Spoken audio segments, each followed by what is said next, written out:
Welcome to the Be Real podcast with your host, Joe Cebula and Bobby Maximus. Bobby, how you doing?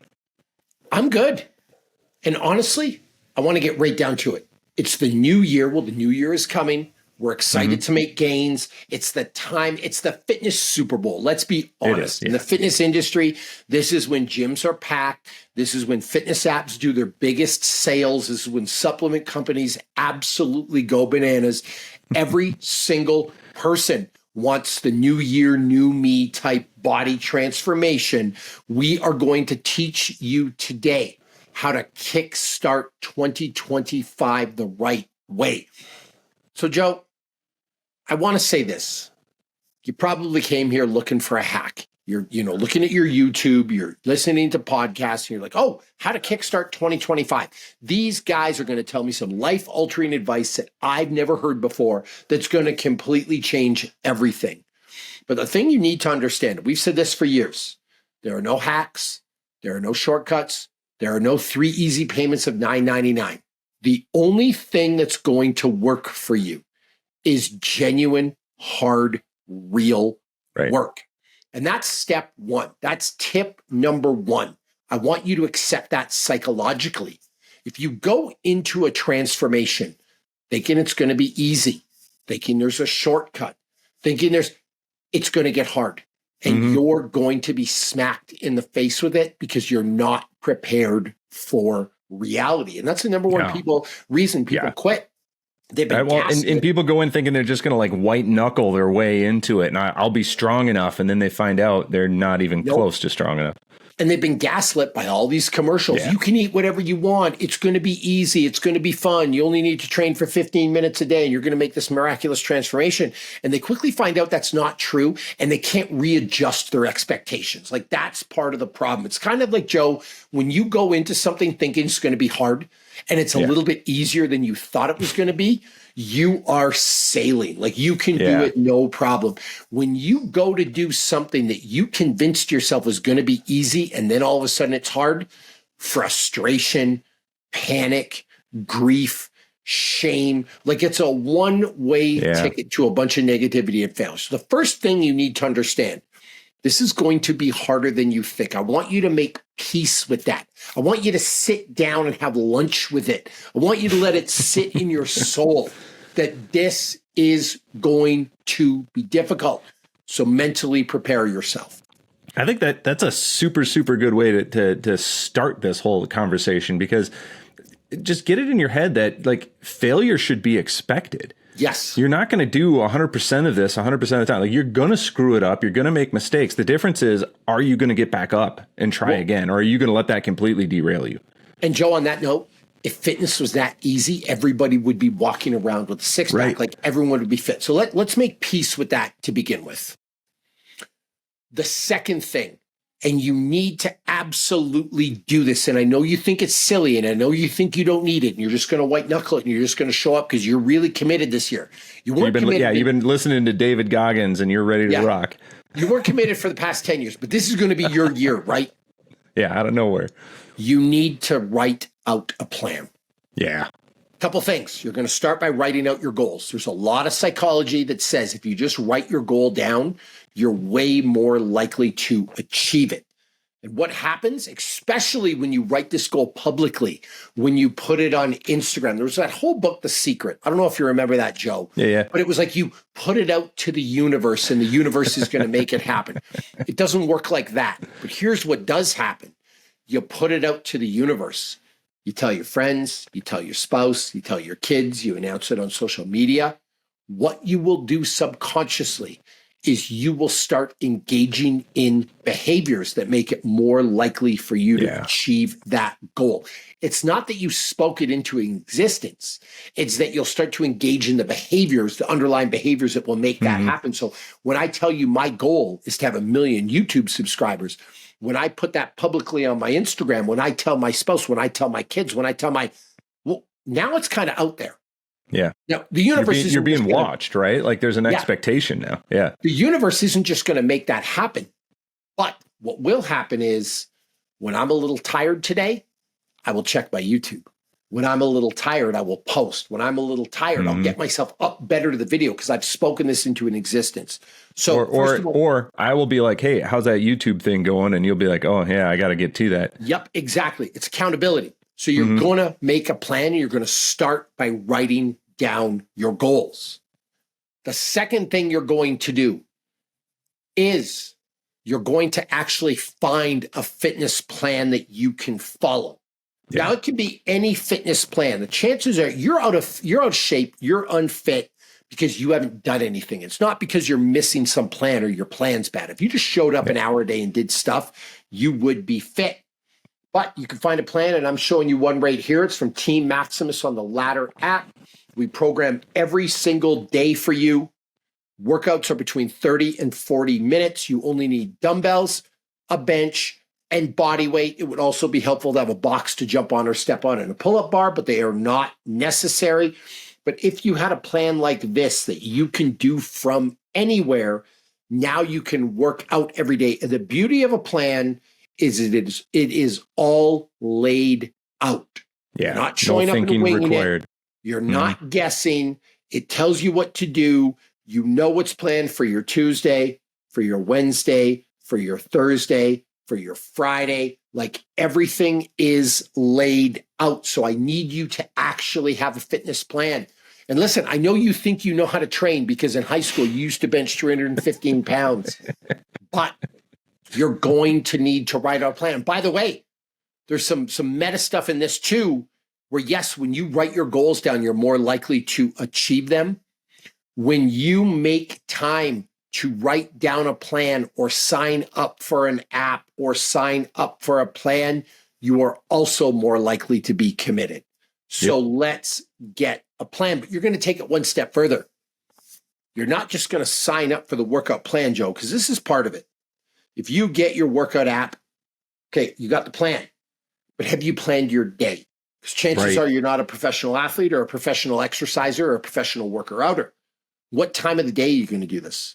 Do you have a plan for that? Because just saying I'll get my workout in doesn't happen. Joe, what happened in Austin? We had a photo shoot. We didn't know how long it was going to be. I thought maybe I would work out after. I wasn't really sure, but I woke up early and went to the gym because as I suspected, the photo shoot went late. We had a dinner to get to. I would have missed. It's like we've done this before. Right? It's like I've done it before. That's just how these things happen. Yeah. So I plan to do it in the morning. So actually, before the new year starts, sit down, December 29th, December 28th, December, whatever it is, sit down and plan out a month. Go in your calendar on your phone and actually make appointments with yourself. Monday, 5 a.m. to 6 a.m. Tuesday, 5 a.m. to 6 a.m. Wednesday, you got something to do in the morning. You have a doctor's appointment. Fine. You're going to book it in for Wednesday from 4 p.m. to 6 p.m. Like whatever that looks like, book yourself appointments and plan. And then all you have to do is show up. And when somebody says, are you available, Wednesday from 4 to 6 p.m., you say, no, I'm not. Here's a pro tip too. Don't tell them you're working out because people don't respect that. You can miss your workout. Can't you just move it? You're flexible. Can't you just, I have an appointment. Even better, I have a doctor's appointment. No one's going to question you and say, what's your doctor's appointment for? Just say you have an appointment because otherwise, what people are going to do, they're going to put their value of exercise on your appointment. Your value, it could be anything, Joe. Take it away from exercise. It could be you planned to watch the newest episode of Rings of Power, Dune, like whatever you watch on TV. You plan to just sit and watch a football game. If one of your friends calls up and says, hey, can you do X, Y, or Z? And you say, I'm watching a football game. Oh, well, you can miss it. No, I can't. Yeah, no. So don't say you have a football game. Say you have an appointment. I have a doctor's appointment. And you're not really lying. You're making an appointment with yourself. That's right. So it's a meeting. Meeting yourself at the gym to work out. Right. There's all kinds of corporate people I've advised, Joe, where when they gray out their calendar for their workout times, I have them write meeting instead of workout. Because if they write workout, their boss will always come and they have the power to like supersede your calendar. They will never do it for a client meeting. So write it in your schedule and make a plan. So to recap, number one, you're going to write down your goals and you're going to announce them publicly. It's going to hold your feet to the fire a little bit. You're going to buy your ticket.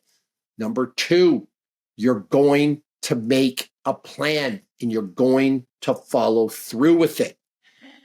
The number third tip, Joe, is I want you to do some prep work and I want you to plan to fail. And this is specifically going to be aimed at diet. I've got great intentions eating healthy today. Mm-hmm. I've got great intentions of weighing, measuring, counting my macros, doing the right thing. But I had to do a YouTube live, got to record a couple of podcasts. Kids are sick. I have to go and deal with my kid, my other kid, because he wasn't sick and he went to school and he was bad at school and I got to talk to the principal. And then some yard work comes up that I have to blah, blah, blah, blah, blah. And it hits 9 o'clock at night and I haven't eaten and I'm hungry and I'm tired and I'm emotional and I'm lonely and I'm stressed. Yeah. What kind of decision are you going to make now? What kind of decision am I going to make? And I'm going to go to the cupboard. And it's going to be whatever package is easiest to open or whatever brings me the most comfort. Yeah. Comfort for me is chips. Comfort for me is candies. Comfort for me is a soda. You know, I trusted myself that I was going to do the right thing. But in that moment, I'm human and I'm weak and I'm going to break. So much like the alcoholic doesn't go to a bar and trust their strength or their power or their will, like whatever it is. You've said this before. This is going to Temptation Island and then trying not to cheat on your girlfriend. So let's be real. Don't trust yourself to make a good decision. You might make the good decision when you feel good. You might have the best intentions, but when you are stressed, you're tired, you're overwhelmed, you're going to default to making a poor decision. You're human. So plan to fail in that regard. So with eating, get rid of all the bad food from your house so the decision is going to be taken out of your hands. You're also going to do that with training, Joe. Yeah. You're going to trust that you can get to the gym every day. You're going to trust that you're going to make time. You're going to trust in the universe that your car's not going to break down, that nothing's going to come up, that your schedule's going to be perfect. But you have to know that that's not how the universe works. Things are going to get thrown at you. So go buy a set of dumbbells for your house. Rather than spend money on your parlays, on your FanDuel betting, on your fantasy football, on some food you don't need, on another shirt or another pair of shoes, just go buy 220s. Just go buy 2 25-pound dumbbells so you have dumbbells at home that if worse comes to worse, you can train. What happens in January when you get to the gym and every single other person on the planet decided to go to the gym as well, and it's absolutely packed and you can't get any work done? So like I'm looking at it and let's plan this out right away. Download the Ladder app. By the way, this isn't an ad. Like I'm genuinely serious, but I'm promoting my own thing. But download the Ladder app. The workouts take 35 minutes a day, 32 minutes a day. Get yourself a couple of dumbbells and a bench. Invest in yourself. It's only going to cost you $100 to get this equipment or whatever it is. So that when you can't go to the gym, you can log in the Ladder app and you can get your work done. Or that might just be so convenient. It becomes your entire workout program. There's a great argument to be made for that because like going to the gym requires the traveling time to get there, the traveling time to get back. If you're just working out at home, like you just open the app, turn it on, and you're off to the races. Like there's no wasted time. On a deeper level, you know why you failed last year. I want you to think about this. Why did you fail last year? Because you wanted to work out an hour a day, because you wanted to work out 45 minutes a day. But then it was a 30-minute drive to the gym. It was a drive back. You had to shower. It was 2 hours. Your wife or your husband started complaining that you were gone too long. Your kids were complaining that you were gone too long. You had the best intentions of squeezing in an hour, but didn't really work like that because, again, it takes longer. Don't make the same mistake you made in 2024 and 2023 and 2022 and like whatever it is. Fix that now. In fact, tip number 3, and I wasn't even going to give you a tip number 3 or 4, whatever we're at. I don't even remember. But look, do some self-reflecting. Look back to last year and the year before and write out 5 reasons why you failed. And then don't make those same mistakes again. So again, it was I couldn't get to the gym. Okay, simple solution. I'm going to work out at home and I'm going to actually try out this app. Mm-hmm. Because I'll tell you, Joe, I have a world-class gym. I have all the equipment. I have all the bells and whistles. I have all the things. And you know what would stop me from working out twice a day sometimes? And yes, I work out twice a day. I'm a professional exerciser. Get over it, people. I'm obsessed. I'm a narcissist. I'm whatever you want to call me. But you know what would keep me from going to the gym a second time a day? A 15-minute drive. Yeah. Because there are times where I just didn't want to drive down there. And I just didn't want to drive home because a 30-minute workout added an extra 30 minutes in driving time. And it's never really just 30 minutes either, Joe. I got to walk through the house. I got to close the windows. I got to lock the doors. I got to prep it. Like now, a 30 or 45-minute workout is taking 2 hours. Yep. So I kitted my garage out. Now I have a garage gym. Bobby, why do you need 2 gyms? That's exactly why. So that when I get home tonight, after all the things I got to do, I can just run in the garage. And it's really then just what you said, soup to nuts, 30 minutes. Yep. That's it, right? So look at why you failed last year, the year before, and then plan to fix that. Where did I go wrong? And how am I going to prevent failure? Yeah, and don't, again, like we said when we kicked this episode off, don't try to white knuckle it. Like put some guardrails up. Make it so that you can't make that mistake again, or that you have to put extra effort into making that mistake again. That's exactly it. Put the dumbbells in your living room. Just by looking at them might make you feel guilty enough to pick them up. Put them somewhere where you got to walk by them. Like do something that you're not. Just the point is, don't trust yourself. Plan to fail. So again, to recap, Joe, so I want to get you out of here. I know you're excited to train and you're excited to have this new year, new me transformation. 1, you're going to write your goals down. You're going to announce them publicly to the 5 most important people in your life or on social media. You're way more likely to follow through on them. 2, you're going to make a plan in terms of you're going to get a workout plan and you're going to go in your calendar and you're going to make meetings and appointments with yourself.